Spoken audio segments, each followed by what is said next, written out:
Hey there, welcome to the 10th video of our series on antimicrobials. We are going to talk about antimalarial drugs in this chapter. So, buckle up. This chapter is very important, especially in countries like India where malaria is considered endemic. You should know most of the things from this chapter. Now, before we go here, we also need to understand something about the life cycle of the malarial parasite. A patient suffers from malaria when he gets bitten by a female Anopheles mosquito. Now, not any female Anopheles mosquito. This mosquito is different. In the salivary gland of this mosquito are the sporozoids, a form of malarial parasite. Sporozoids. When the mosquito bites, these sporozoids are liberated into the body of the patient. These sporozoids usually are killed by the patient's immune system. But imagine a non-immune patient and the number of times the mosquito biting is very high. It is quite possible that the sporozoid will escape the immune system and reach the liver via bloodstream. Once it reaches the liver, the sporozoid tends to enter into the hepatocyte. Thus starts the hepatic phase. The sporozoid then undergoes asexual reproduction and becomes merozoid. Now this is asexual reproduction. Multiple copies are made. For the sake of simplicity, I am showing you one merozoid, but there are many merozoids from one sporozoid. Once the time is right, when the merozoid matures enough, it breaks the hepatocyte, comes out into the bloodstream, and in the bloodstream it meets RBCs. The merozoid, with some special receptors, we are not interested in that from pharmacology perspective, with a special receptor enters into the RBC and it starts a cycle that is unique to RBC. The merozoid becomes trophozoid, schizont, merozoid again. Okay, so there's something called as a ring form: trophozoid, schizont, merozoid. Many more merozoids are formed. These merozoids break the RBCs, they come out into the bloodstream, they meet new RBCs, they enter into new red blood cells. Again, ring form: trophozoid, schizont, merozoids. Again RBCs are broken, and this cycle continues. I hope you're getting the point.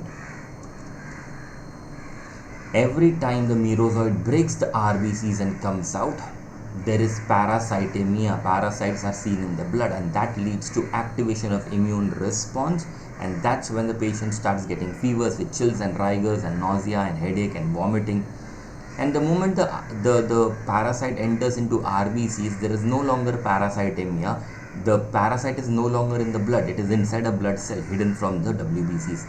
This entire clinical action goes away, all the clinical features subside, the patient has intense sweating, the fever goes away, and usually patient goes off to rest. The cycle that I am describing right now, merozoid, ring form, trophozoid, schizont, merozoids, this is known as the erythrocytic cycle. Simple. So if this cycle is the erythrocytic cycle, then what was this part? This was before the erythrocyte, and hence we will call it the pre-erythrocytic cycle. Simple. So this is the erythrocytic cycle and the pre-erythrocytic cycle. Remember, most often the merozoid that will leave the liver tend not to go back to the liver.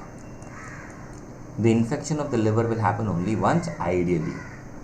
Now, as you also might have noticed, this is replication, this is a sexual reproduction stage. The erythrocytic cycle will give rise to many merozoids, which means many RBCs will be involved in each cycle. A few such cycle and the RBCs will become deficient because the number of parasites will increase drastically. I hope you're getting the problem here. The RBCs will be broken, this person will suffer from hemolytic anemia. The parasite also knows this. So you know what the parasite does? Plans for the future. It tries to escape this human being before he dies and enter into another mosquito, and for that It has to change. It cannot become ring formed trophozoite, schizoid and merozoite again. It becomes male and female gametes. The male and female gametes are differentiated in the body of the patient itself, but further development will take place in the mosquito. Okay, simple.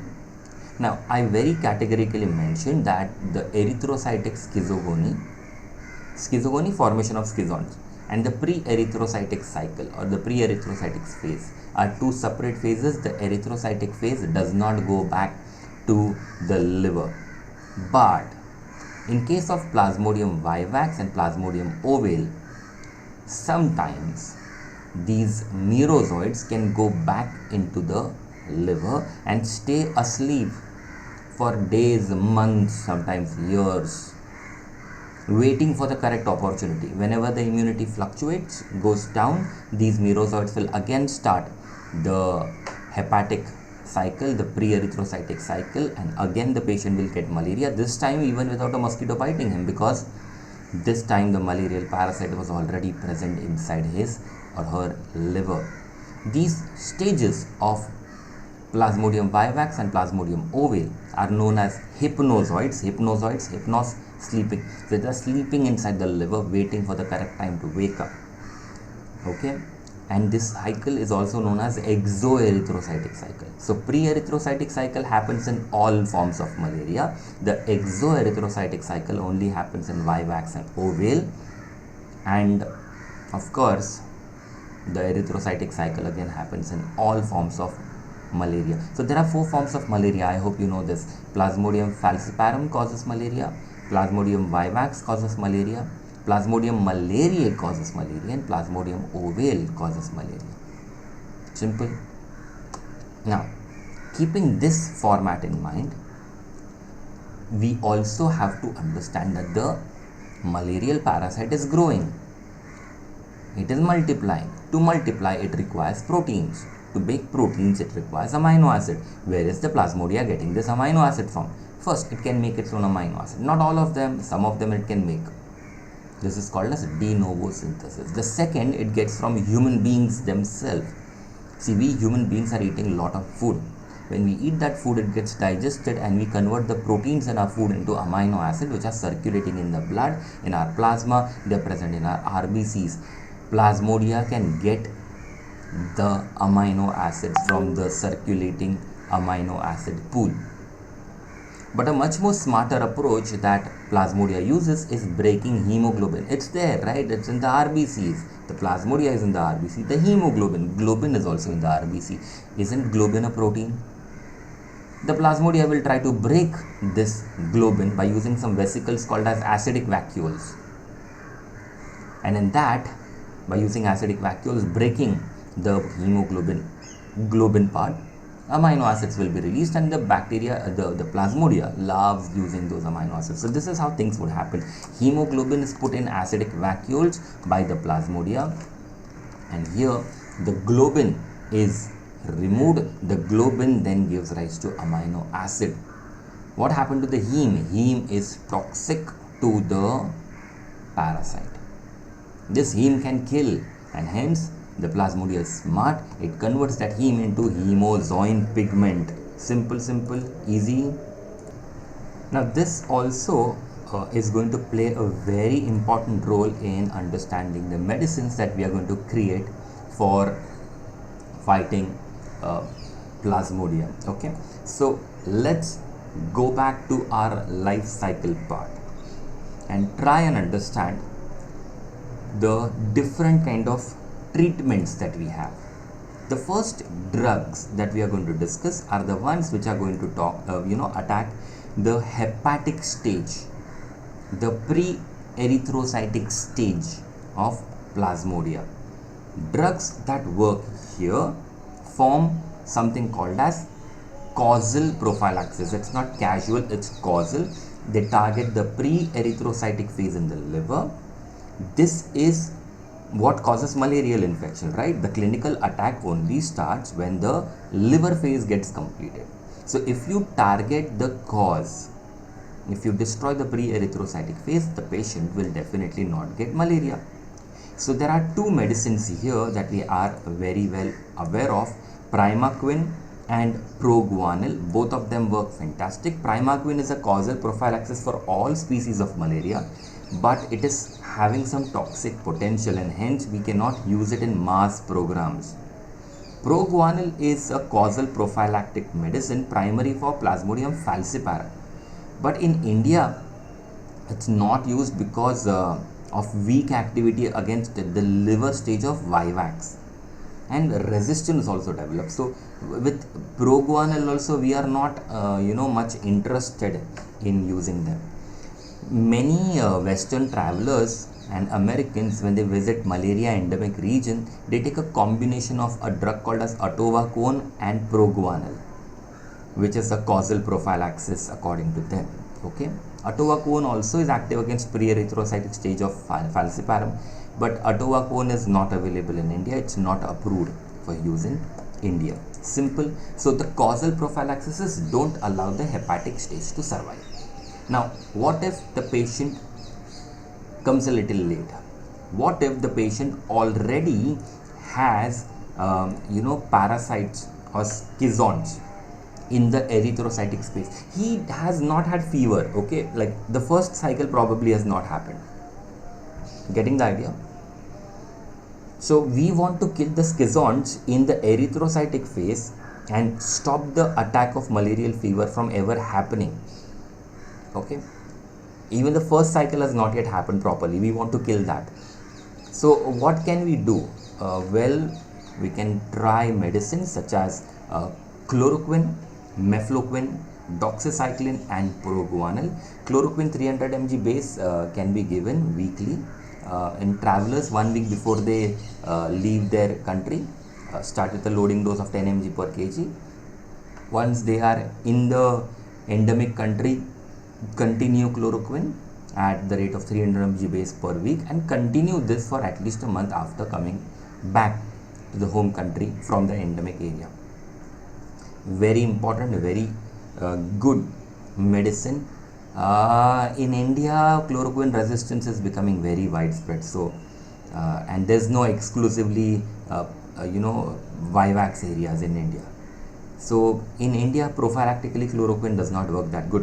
Mefloquine 250 mg started 1 to 2 weeks before and taken till 4 weeks after return from an endemic area also works very good. In India, mefloquine prophylaxis is not allowed among resistance, but for travelers we can do that. Okay, as we spoke, doxycycline 100 mg daily, starting day before the travel, 4 weeks after return from an endemic area also works, but should not be given to pregnant women. And lastly, chemoprophylaxis should only be given to these smaller groups. Okay, you don't give it to everyone, especially not to people who are already in the endemic countries. There's a new formulation that has come, not formulation, new strategy. It's called as intermittent preventive treatment in pregnancy, IPTP. In 1 dose pyrimethamine plus sulfadoxine in 2nd and 3rd trimester is recommended where there is more Plasmodium falciparum. But this is like again recommended by WHO. We don't really follow everything here. Okay, what if the patient already is starting to show signs and symptoms? He has fever, chills and rigors and defervescence like that. Defervescence means a decrease in fever with lot of sweating. Now in that case, we want to kill the erythrocytic phase to get clinical cure, right? The disease has set in. Now you use high efficacy drugs such as artemisinin, chloroquine, amodiaquine, quinine, mefloquine, halofantrine, lumefantrine and atovaquone. These can be used singly to treat attacks of malarial fever, but now we don't really like using single drugs. We use combination drugs because they are much safer, to say the least. Simple. Okay, there were once upon a time low efficacy drugs such as proguanil, pyrimethamine, sulfonamides, tetracycline, even clindamycin was used, but nowadays we don't give them alone, we give them always in combination. Remember, we don't want the patient to suffer from the disease malaria, and hence we use faster acting drugs especially in falciparum malaria, because falciparum malaria is so dangerous. If you delay the treatment, chances are the patient will die. Okay, even if you clear all the parasites, the patient would die because the damage would be too severe. Please note, it's not going to kill the hypnozoites, the vivax and the oval forms which are sleeping in the liver. That is not going to get killed, which means there's going to be a chance of recurrence of this infection. So we call it relapses. Okay, so these relapses can happen even without a reinfection because of these hypnozoites. Simple. See, relapses have to be treated the same way the clinical attack is, treated. So it's not like just because it was from a hypnozoid you need to give different drug. No. Okay, you can use the same one.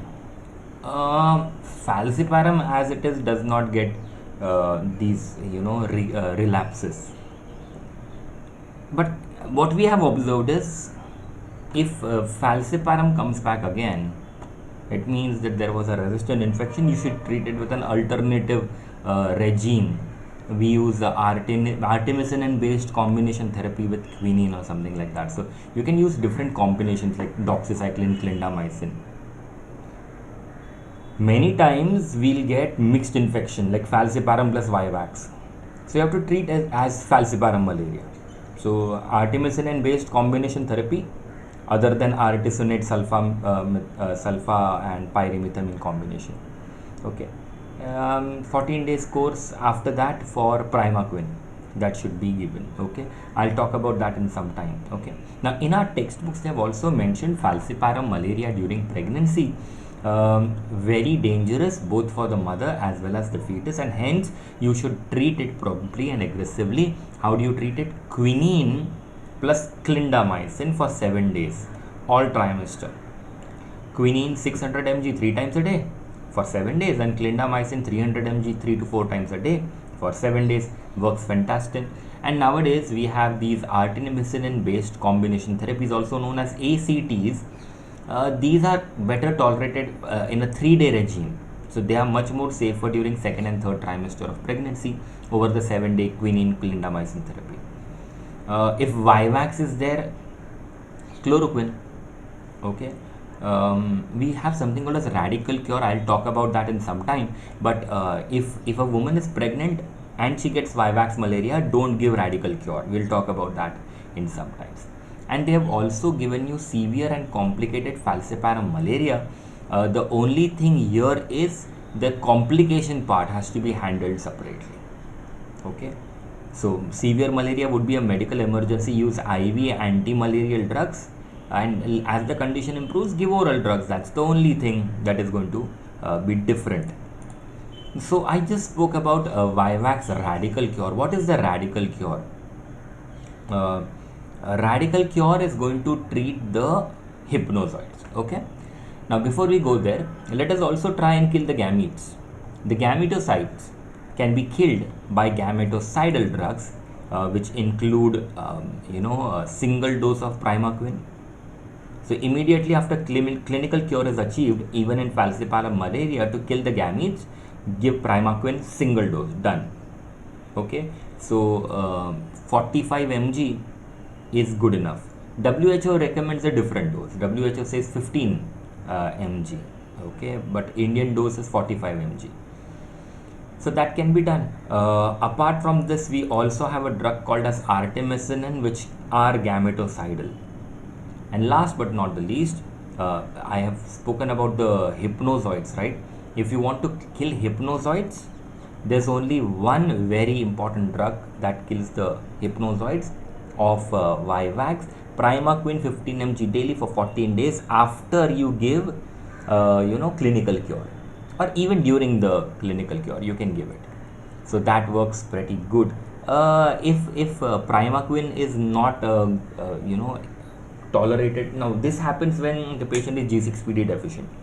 Primaquine is an oxidant drug, so because it's a very toxic oxidative drug, it can damage the RBCs. Luckily, we all have G6PD enzyme in our RBCs, and if it is there, we are safe. If it's not there, then there is a problem. Tafenoquine is a new long-acting 8-aminoquinoline exoerythrocytic schizontoside. That also can be given as a single dose anti-relapse drugs. But as of now, tafenoquine has not been approved according to our textbooks. Okay. Now that we know what drugs to give, where to give, which levels they attack, like what is a preventive or causal prophylaxis, what is clinical cure, what is schizontoside or gametocidal drugs, radical cure, what is that, and we also understood a concept called as uh, the suppressive prophylaxis, and we have seen all the drugs. I think now we are ready for understanding the drugs that attack this part. Remember, we spoke about how globin can be a source of amino acids, but the heme part is the toxic part, right? The parasite is very smart. It converts that heme into hemozoin. What if we block this step? The heme will remain toxic, and that will kill the malarial parasite. So which drugs stop the conversion of heme to hemozoin? Chloroquine, amodiaquine, mefloquine, quinine, lumefantrine, and pyronaridine. These drugs can additionally block the degradation of heme into hemozoin. Heme would become really toxic and kill the parasite. Now let's talk about chloroquine. Now I'll give you all the important questions from this chapter. Everything additional you have to do from the textbook. Okay, chloroquine is a rapidly acting erythrocytic schizontoside which is working perfectly if the plasma concentration is between 15 to 30 nanogram per ml. We have already discussed the mechanism of action, how it works, where it works, right? So there's nothing new I can contribute here. You know everything about chloroquine. The idea is very simple. Plasmodia get their nutrition by digesting hemoglobin in the acidic vacuoles. Chloroquine is basic. It gets attracted to that acidic vacuole. It gets concentrated inside the infected RBCs, and by accumulating in this acidic vacuoles of the parasite, it changes the pH of this vacuole. That interferes with the degradation of hemoglobin logic. So polymerization of heme into non-toxic hemozoin is inhibited, and this combination chloroquine heme complex is formed. Now heme itself or the combination with chloroquine damages the plasmodial membrane. We notice that the pigments clump, parasite membrane changes, and that's how the parasite dies. That's the plan. Okay, the only big issue is the resistance. Plasmodia, which is resistant, now has created a special pump called as the efflux transporter. It is coded by a plasmodial gene called as PFCRT. There's another gene coded P-glycoprotein. Okay, this P-glycoprotein is kind of a pump which throws chloroquine out of the cell. Okay, so these are kind of efflux transporter proteins. They throw chloroquine out of the acidic vacuoles, right? And the second one, PFMDR gene, which is basically a glycoprotein, it's an energy dependent ABC transporter. It gives resistance, right? So using these strategies, the parasite has become very resistant to chloroquine. Now, the good news is chloroquine does not only have action against malarial parasite, it can be used against Entamoeba histolytica and Giardia. Plus, it also has some anti-inflammatory, local irritant and local anesthetic action. It is also a weak smooth muscle relaxant, and antihistaminic properties are also there, which we are going to use in some way or the other. The oral absorption is excellent, and it has a high affinity for melanin and nuclear chromatin. So the only way to remember all the adverse effects is the mnemonic that I am giving you: poor depressed heart. POOR, depressed heart. Peripheral neuropathy, ototoxicity, oculotoxicity, rash, depressed myocardium, and hypotension. These are the salient side effects that you have to know. Now please note, in your textbooks they are giving you a lot of detailing about chloroquine resistance. So it's found in here and there and in India in so and so cities. You don't have to know all of this, but at least whatever I am telling you, you need to mark it in your textbooks and by heart it properly. Okay. Now, what I just spoke about poor depressed heart as the adverse effects is the most important adverse effects you can write. Apart from that, in your textbooks you also have nausea, vomiting, anorexia, uncontrolled itching happens, epigastric pain is there, uneasiness is there, some people get headaches. So these are important ones. Okay, you need to remember. So poor depressed heart plus some additional things that you can write would be good. Now, attacks of seizures, porphyrias and psoriasis may be precipitated is one additional point that I want you to remember from your textbook. So apart from poor depressed heart, please also add that in your answer. It will give you good marks. Simple, easy. And how about the uses? For uses, you will remember nice beautiful red lips. RED, red LIP, lip. Rheumatoid arthritis, extraintestinal amoebiasis, discoid lupus erythematosus, lepra reaction, infectious motor nucleosis and photogenic reaction. Again, let me repeat this for you. I don't know how many times I've told you this, but in this entire series I kept on telling you, just because you have the mnemonic, you can't just give these 7 headings, 6 headings and get marks for it. If you want good marks, please use this mnemonic, use a language given in the textbook, write something about these points, maybe 2 or 3 lines per point. So say for example you are writing about rheumatoid arthritis, flip to chapter on rheumatoid arthritis, there's chloroquine is given, give 2 lines about it. Amoebiasis, flip to amoebiasis chapter, have a look at it.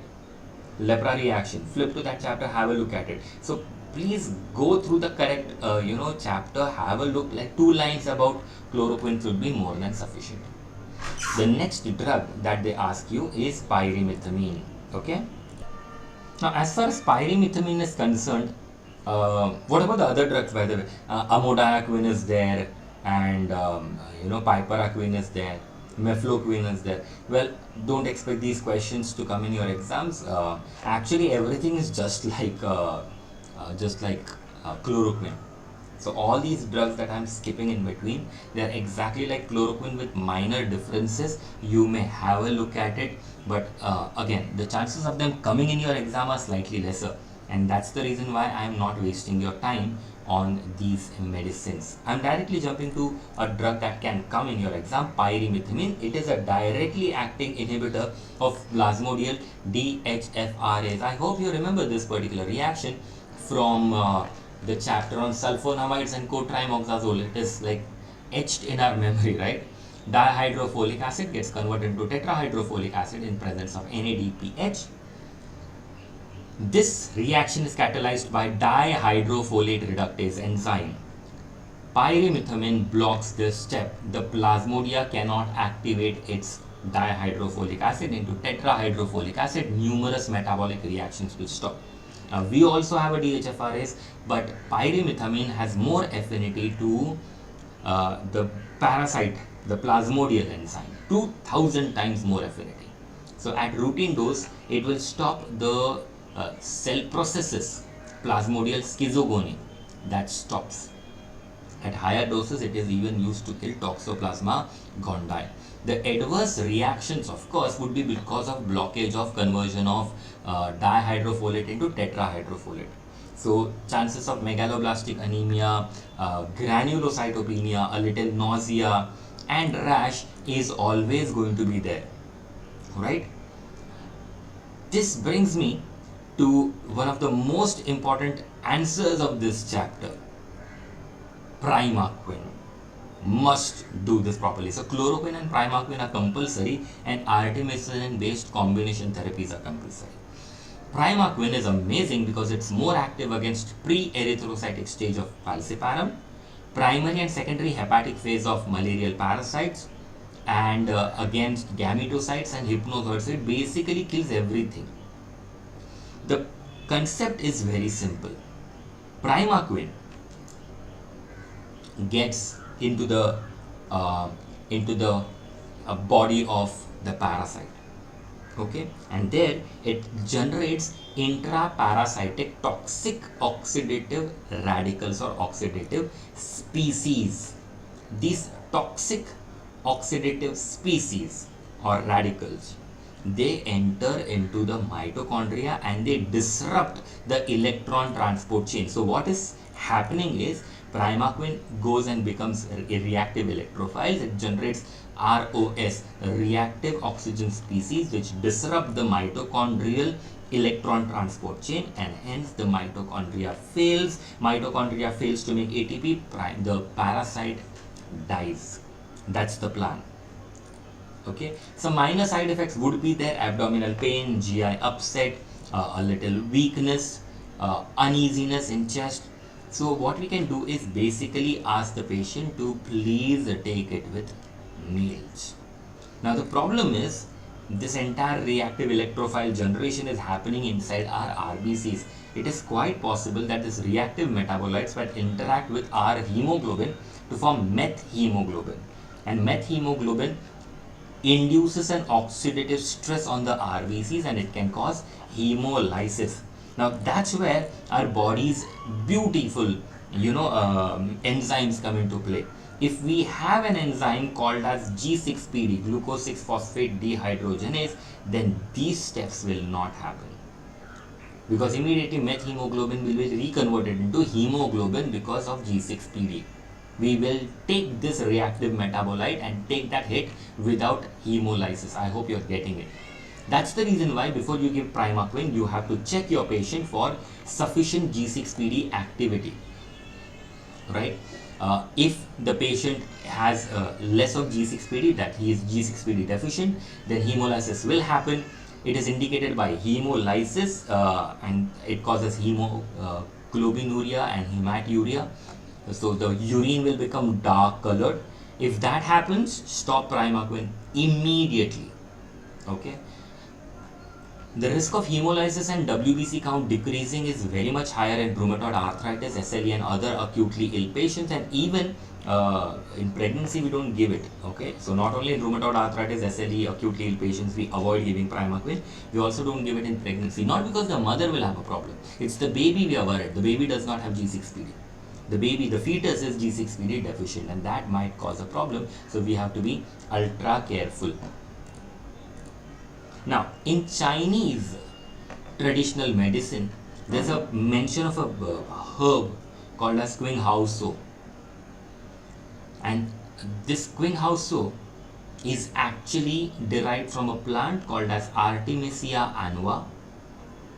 This is now purified. The chemical which causes this anti-malarial action has been purified. It is called as artemisinin, and now we know that this artemisinin is a unique thing. Like, it's very unique. It has a special kind of a bridge. It's a sesquiterpene lactone. It's a sesquiterpene lactone containing an unusual peroxide bridge. Okay, this OO bridge in the center that you can see, that's the unusual peroxide bridge that is interesting to us. Easy? Now, artemisinin goes into the body of the patient, goes everywhere, enters into the RBCs also. Inside the RBC, there is a parasite. The parasite has an acidic vacuole where it is breaking down hemoglobin, right? The hemoglobin is broken into heme and globin. Artemisinin goes and binds to that heme. And this combination of artemisinin plus heme generates an active free radical, a reactive free radical actually. And this reactive free radical, the activated artemisinin, can induce a lot of damage. It causes free radical mediated oxidative stress. The covalent interaction with plasmodial vital biomolecules destroys those biomolecules. The vital biomolecules are gone, plasmodium will die. Membrane is damaged. The ATP6 pump is damaged. Mitochondrial function is interfered with. Heme detoxification pathway is stopped. Inhibition of proteins happens. Alkylation of heme and other proteins happen. All of this eventually kills the parasite. Well, artemisinin is a group. In that we have many other compounds: artemether, is soluble in oil, can be given oral or IM. Artesunate is water soluble, can be given oral, IM and IV. Dihydroartemisinin is an active metabolite which can be given orally only. RT3 is an oily compound, it has to be given IM, and it can be converted into a synthetic oral compound also. And the latest one is of course arterolane that has been developed. These medications are schizontocidal and gametocidal. Simple. Of course, there will be some side effects: nausea, vomiting, abdominal pain, itching, drug fever can be there. We also have delayed hemolysis and hypersensitivity reaction. Patient might present with headache, a little tinnitus, that's ringing in the ear, dizziness, bleeding, dark colored urine, transient reticulopenia and leukopenia, but these are rare complications. Simple. Now let me also help you out with what is there in our textbook as far as artemisinin is concerned, because they can ask you that in your exams. So these are artemisinin derivatives. I have already spoken about how these compounds are from the Chinese traditional medicine, Qinghao, sesquiterpine lactone endoperoxide, active against falciparum, resistant to all other antimalarial drugs and other malarial species. Also, it is a schizontocidal. It causes quicker defervescence, like fever goes away, and parasite clearance much faster than chloroquine or any other drug. Erythrocytic schizogony cycle, artemisinin, kind of destroys everything. So this has the broadest time window of antimicrobial action, antimalarial action. We have given you what is soluble, what is not soluble. Okay, they are lethal to gametes, early stages of gametes. Hence, we also spoke of them as gametocidal. Then what you need to remember is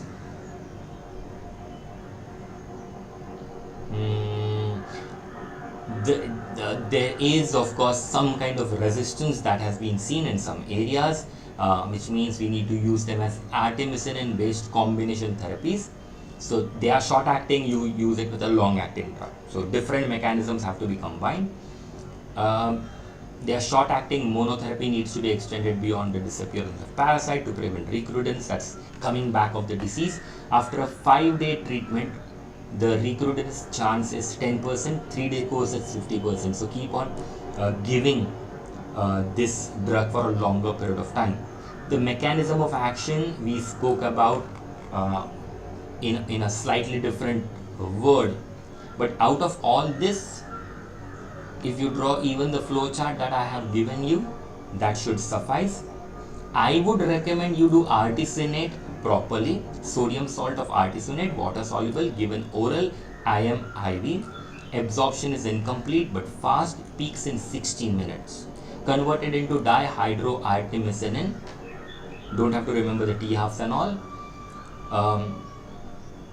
After repeated dosing, it causes its own metabolism by activating cytochrome 3A4 and cytochrome P2B6.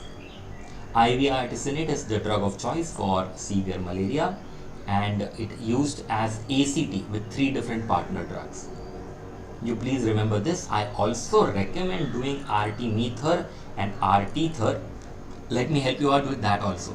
Lipid soluble. Oral, IM, but cannot be given IV because it's lipid soluble, so it will not dissolve in the blood.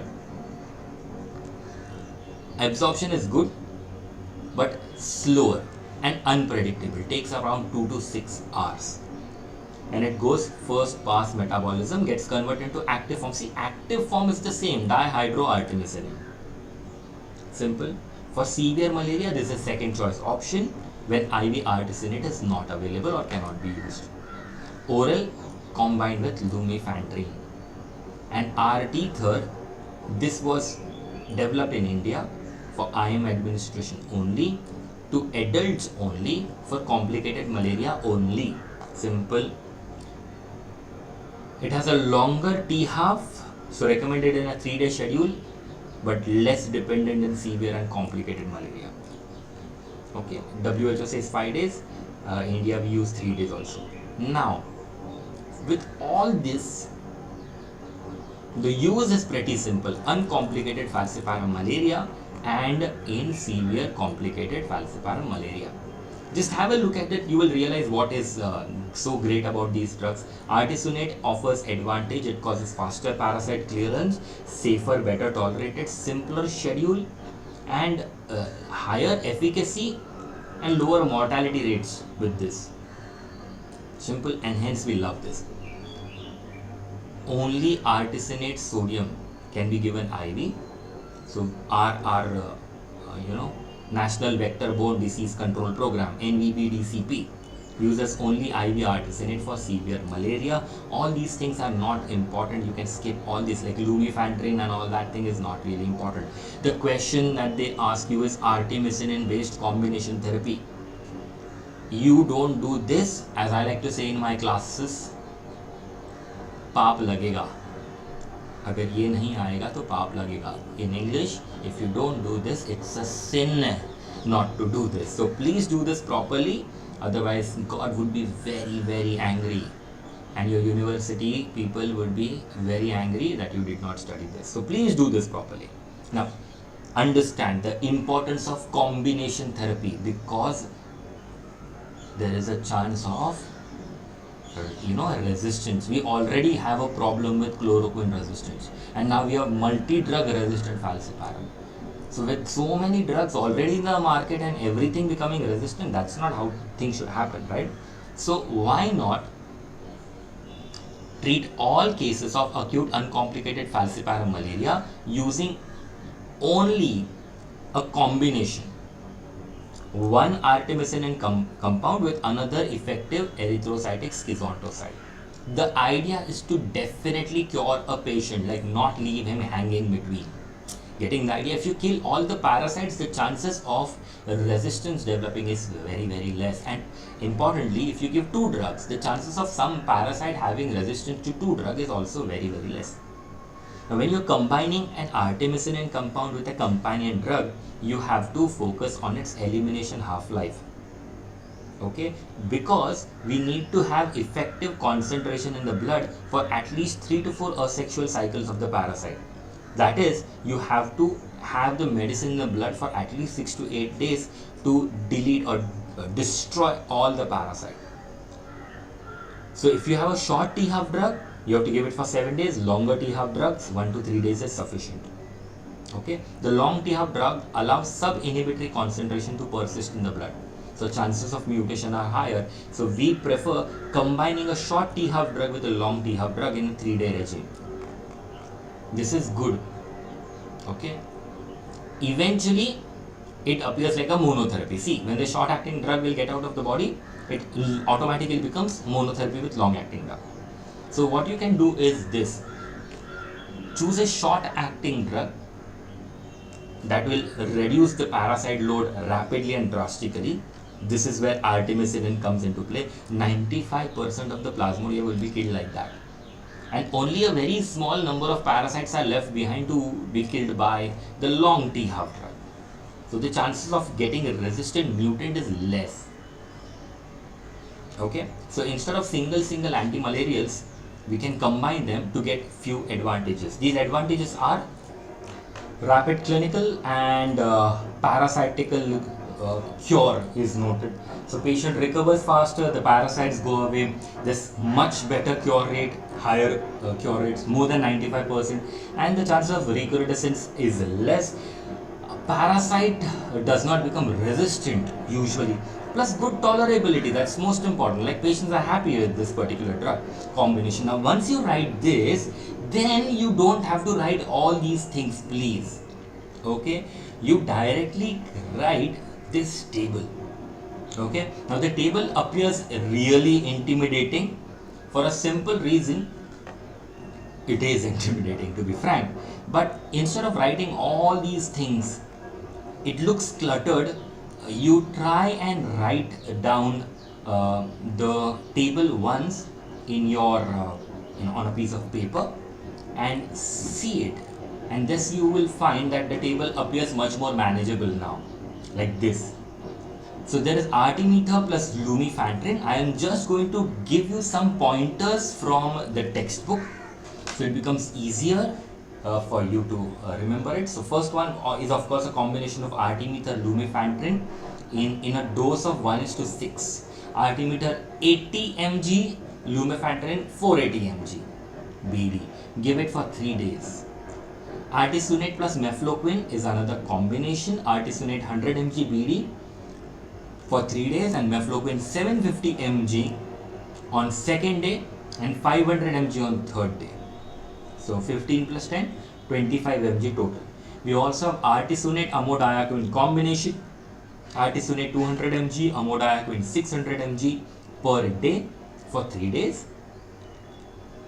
We also have artesunate 25 mg, 50 mg or 100 mg plus amodiaquine 67.5 mg, 135 mg and 270 mg fixed dose combination tablets available. They can also be given for 3 days. Artesunate sulfadoxine pyrimethamine combination is available. 100 mg artesunate twice a day for 3 days. Sulfadoxine 1500 mg, pyrimethamine 75 mg single dose. Sufficient. Dihydroartemisinin and piperaquine combination 1:8 dose. So 120 mg of DHA and 960 mg of piperaquine for 3 days. If you remember children's dosage, that would be bonus. And arterolane piperaquine combination as arterolane maleate 150 mg, piperaquine 750 mg daily for 3 days. More than sufficient. Simple, easy to remember. I hope so. Now, this is important only. But let me also help you out with what is there in our textbooks, because finally that's where you're going to study everything from. Isn't that so? So what extra should you write to get crisp, amazing, great marks? Write a little bit about each combination. Like artemether lumefantrine. Lumefantrine is an orally active, highly efficacious or with high efficacy, long-acting erythrocytic schizontoside. It's just like halofantrine and mefloquine, the mechanism of action. And again, the hypnozoids are not really affected. Lumefantrine is lipophilic. Absorption will start after 2 hours of injection and peaks 6 to 8 hours later. The action is slower than chloroquine. Okay, the rest of the things are really not important. Lumefantrine is used only in combination with artemether. There is no separate lumefantrine tablet available. This is a fixed drug combination, FDC, fixed dose combination. The two components protect each other from plasmodial resistance, and hence, as of now, no resistance has been noted. 95 to 99% cure rates are achieved. So there's only 1 to 5% chance that the patient will not be cured by artemether lumefantrine combination, even in areas where there is mefloquine resistance. So that's how amazing this combination is. Our National Vector-Borne Disease Control Program, the NVB-DCP, uses ACT, this ACT for treatment in the northeastern region. Artemether quickly removes the parasite, resolves the symptoms. Lumefantrine prevents recrudescence. Gametocyte population is reduced, so transmission also decreases. Now, this is very important. Give it with fatty food or milk. It enhances the absorption of lumefantrine. Plus, ensures blood levels are good. Okay, because if you give bland diet, non-fat diet, lumefantrine might not get absorbed. And remember, lumefantrine is the one which is preventing recrudescence, so that may happen. Well tolerated. The only side effects are headache, dizziness, sleep disturbance, abdominal pain, arthralgia, myalgia, pruritus and rash. That's it. Okay. Now, apart from this, there's nothing extra that you need to write. The second combination is artesunate mefloquine combination, not used in India per se. It's more like in Southeast Asian region, South America, Africa. But in areas, in many areas, mefloquine resistance has already happened. Okay. So when we combine it with artesunate, even more, resistance was developing. So many of these countries are shifting to other ones. Do you need to write all this? No. The adverse effect potential is less favorable than other ACTs, hence it is less popular. In India, this combination is used in a limited extent but has shown 100% efficacy. It might not be working other places in the world, it's working pretty decent in India. Okay, so an FDC combination is now available in India. The side effects are troublesome, so be careful. What about artesunate amodiaquine combination? This has long been used to, kind of, amodiaquine is kind of parallel to chloroquine. Amodiaquine gets eliminated faster. The metabolite is really great anti-malaria, has a long T-half. So that works for a longer period of time. Plus, amodiaquine, chloroquine is structurally kind of similar to each other. So, it might not be effective in chloroquine resistant areas. Now, you can skip all these extra points that have been given here. In a recent trial in India, this combination gives 97% cure of falciparum malaria and is given as an FDC in 3 different strengths for different age groups, which we have seen in the table that I spoke about. Taken twice daily for 3 days, works amazing for uncomplicated falciparum malaria. What about artesunate sulfadoxin pyrimethamine combination? This is the first line treatment for uncomplicated falciparum malaria in India, except in the northeastern states near Myanmar, where the sulfadoxin pyrimethamine resistance has been reported. Okay. Now, just because this is the first line treatment, it does not mean it's the most effective. This is not effective against multi-drug resistant strain, which they are just not responsive. But in rest of the India, this appears to be working satisfactorily with more than 96% cure rate or success rate. So NVB DCP uses artesunate, the combination of this artesunate sulfadoxin pyrimethamine ASSP combination as the first line therapy, including second, third trimester of pregnancy. This also has fewer side effects than mefloquine combination, and hence we can use this. Private clinics use whatever they want, so for them we cannot force them to use anything. But yeah, you get the point, right? The next combination we spoke about is dihydroartemisinin, DHA piperaquine. Piperaquine is bisquinoline congener of chloroquine. It was developed in China because it was a high efficacy long acting drug. The T-half was 3 to 4 weeks. That's long how it can work. And it is an erythrocytic schizontocyte.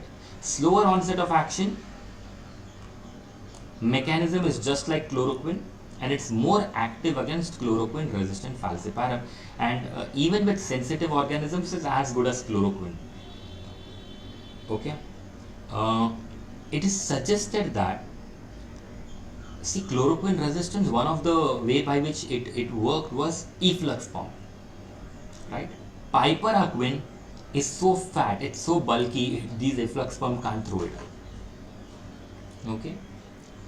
So China replaced piperaquine in place of, like, chloroquine was removed and they introduced piperaquine, where they have used it pretty good.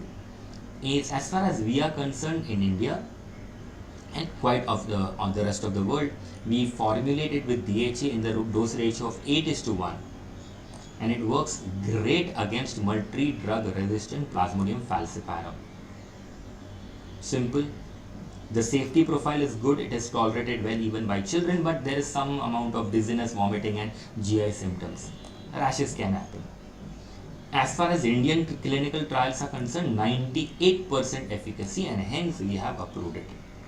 And the last one you spoke about in that table was arterolane piperaquine combination. Arterolane is a new novel orally active synthetic trioxolane congener of artemisinin.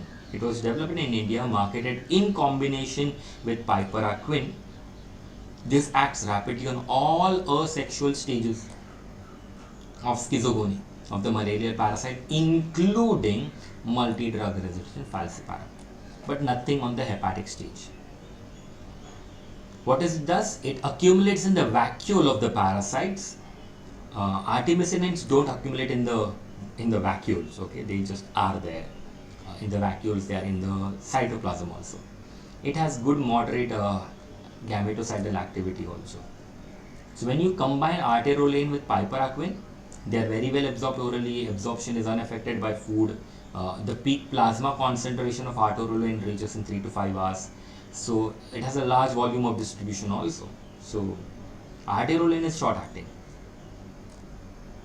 Piperacquin is longer acting, and this combination has undergone multiple trials.